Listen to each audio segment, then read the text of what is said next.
Hello, everyone. I'm happy to be back with another young person, part of the Voice of the Young series. Right now, we have with us Tejasvi Rajesh.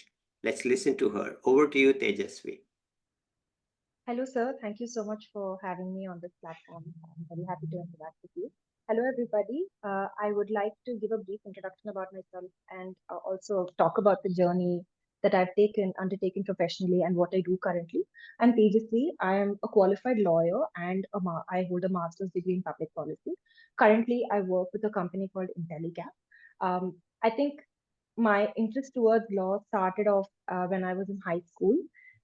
This was inspired by one of my school seniors who got into one of the top law institutions in the country, and that's when I thought about law as a prospective career for me. So when I was finishing school, I gave CLAT, which is the Common Law Admission Test, which is the entrance exam for law universities in India, and I was offered admission by the Tamil Nadu National Law University in Tamil Nadu, Trichy. So that's where I pursued my law and immediately after law school, I pursued a master's in public policy from 2021 to 2023 at Christ University, Bangalore. Currently, I work at a company called Intellicap, where we work on empowering the entrepreneurial ecosystem. And I currently work in the gender vertical, so a lot of my work is focused on gender and finance-oriented projects. When I was young, I very distinctly remember that I was very interested in climate. Although I didn't understand the term climate change or climate crisis, I understood that was a problem that we needed to solve. I think also seeing a lot of practices at home, like carrying our dabbas whenever we went to get food delivery orders, or even something so simple as carrying our own cloth bags when we went to shop for groceries or vegetables, whatever it was. I think this inspired something in me that plastic is a problem. And I also remember going and knocking on the houses, on the doors of my on the neighboring houses, for the asking if they could donate any kind of old cloth or material that they had for us to stitch bags for them and give it to them in return. So I think that was a bold move that lasted for a very short period in time, but I think the interest stayed with me for a very long time to work in climate and environment. So after I got into law school, we were a fledgling university back then. I'm part of the fourth batch of the TNNLU. So we had a lot of initiatives going on in college. I was part of a lot of college clubs, committees, for the photography club, the legal aid committee, so I also had the chance to participate in a lot of extracurricular and co-curricular activities throughout law school. Academically, my interest was geared towards human rights, environmental law, and climate change towards the fag end of my law school. So when we were in our fourth year, I had the chance to pick electives. I picked electives that were in line with my interests. So a few of my courses were human rights law, international refugee law, international environmental law, and I also studied the intersection between climate change and the refugee movement and what policies exist for them. So that was one of the assignments that I gave in. After law school, I wanted to pursue a master's in human rights, which I think at that point in time was my major area of interest. So I applied to courses abroad, particularly at the London School of Economics and the University of Essex.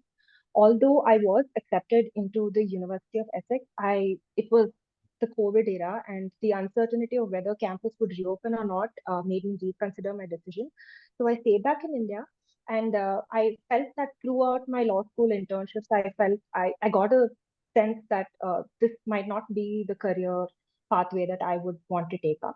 I wanted something more interdisciplinary, something that added a wider variety of interests that I could pursue for a career, which is how I chanced upon the MA Public Policy program at Christ University, Bangalore. So I applied. I got into the program. We were the first batch, so I think that also played a huge role in me exploring different themes, different co-curricular, extracurricular activities. I think as a cohort, we took it on ourselves to make the course more than just an academic program. So we launched multiple initiatives. I was one of the initiatives that I was part of. I was the founding member and the editor in chief of our very own policy magazine. We wanted that to be a platform for the Christ fraternity, be it professors or be it students, anybody could contribute on themes of public policy and issues that they wanted to speak about. So that was, I think, really eye opening for me. And I really enjoyed the process of curating the magazine, editing the content, also taking a little, helping out with the designing work. So that gave me a whole idea of content creation and communications. A few of the other initiatives that we were part of, we also conducted a policy fest, a national level policy fest, whereby we invited universities across the country, especially those, of course, with the public policy department and otherwise in the social sciences sector, to participate in multiple events. And I had the chance to head an event for which I explored the electric vehicle policy and created a problem statement around it for participants to bring up solutions for. Another initiative that I was part of was a social outreach program, which was titled Nimagagi Mahiti, which in Kannada translates to Information for You. So this was a program that we wanted to take to frontline civic workers, because we realized that they were the people who were not getting the awareness that they're supposed to get, or the benefits that they're supposed to receive from the government or the society.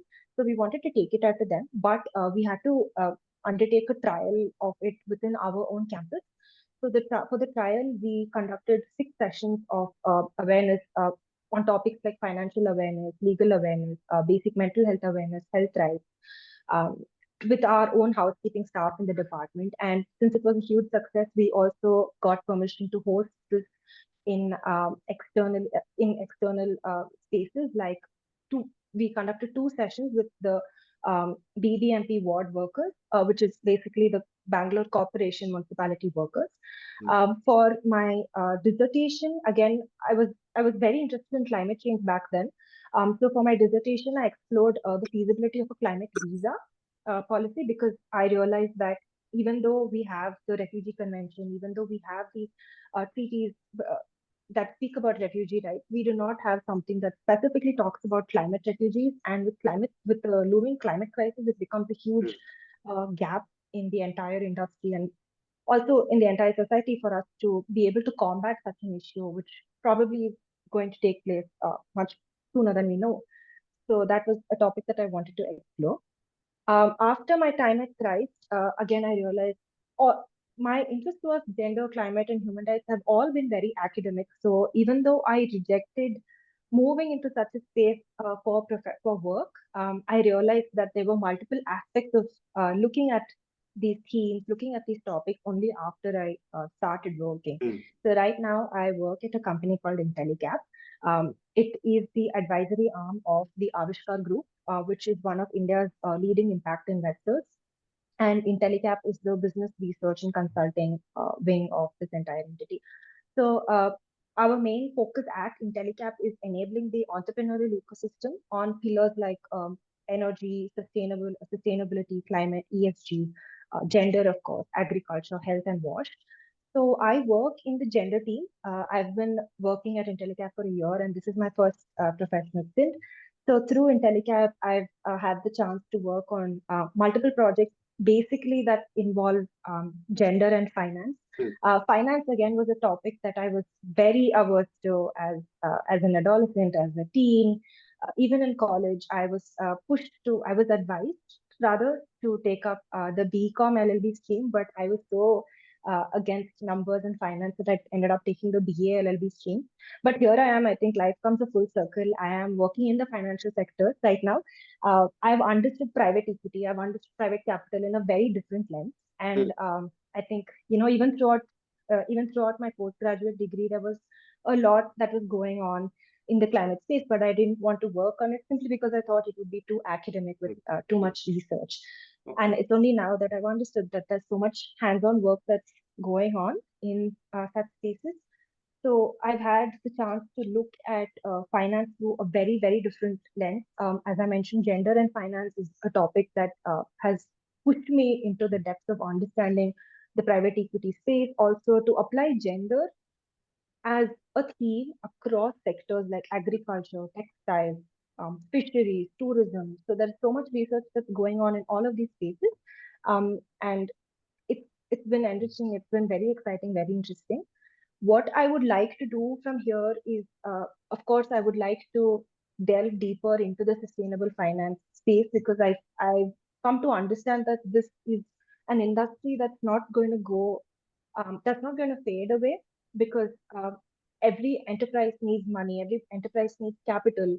And when we are channeling that capital, it's our responsibility as a community, as professionals, to make sure that it's channelized to enterprises or resources that want to create a dent and make a positive change in gender and climate change.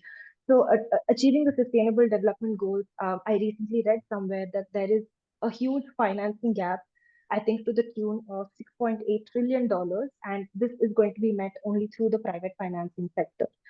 So I think it's a very good industry to be in right now, and I'd really love to explore more about this space and see where this takes me. Initially, I was very averse to numbers, like I mentioned, and I thought policy communications and public affairs would be the line for me.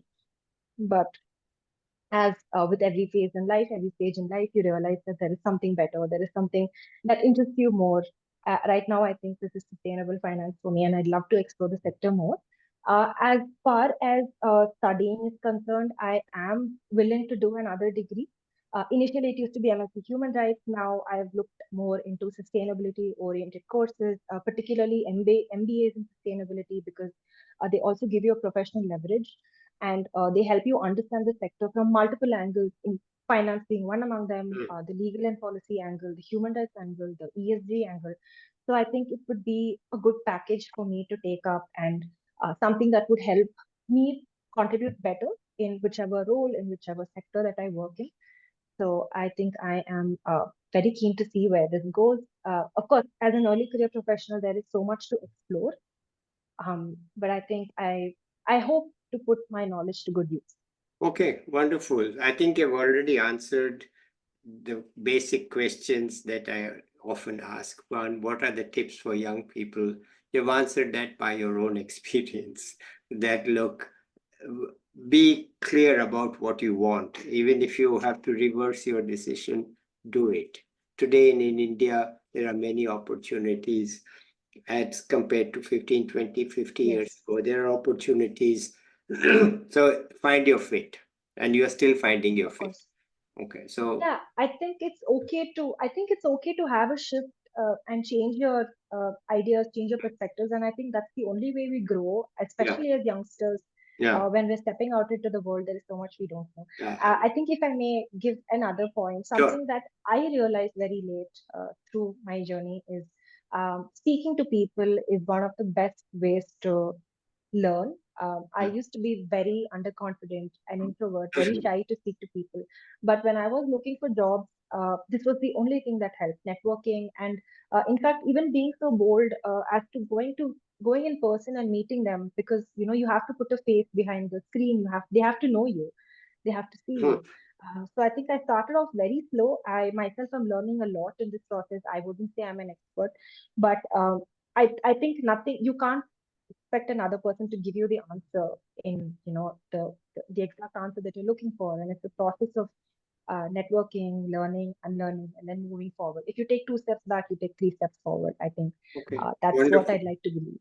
wonderful, wonderful. This is, and you already answered what you would like to be. So my standard questions are already answered by you. I can just say that you know the motive for starting this channel was that young people in India are very good. They need a voice, and you have just proved me right. Thank you, sir. Thank you. That's very kind of you. Because it was a hunch. I don't have sample data, I don't have survey data. It's just a hunch. And you have just proved me right. That look, Thank you, sir. I That's have things to talk about. I have, people, I don't have great accomplishments, but when I was young, I found out how to make cloth bags. When I was looking at this, I was looking at that. So it's a way of talking to other young people and to be yes. sure of your own self. As you said, you were not confident. Today nobody would say that you were underconfident. Today people I would, am still learning. Still yeah, but getting better every phase. that's part of it, that uh, you are still learning, you're still doing, and it's great to hear. So anything else you want to add here? I think it's been a very exciting journey for me personally to undertake. You know, I think I can say with confidence that a lot of people who knew me in school would, probably say that they remember I wanted to study law, and it's a great thing that I studied law. But after that, I think it's okay to explore your own paths.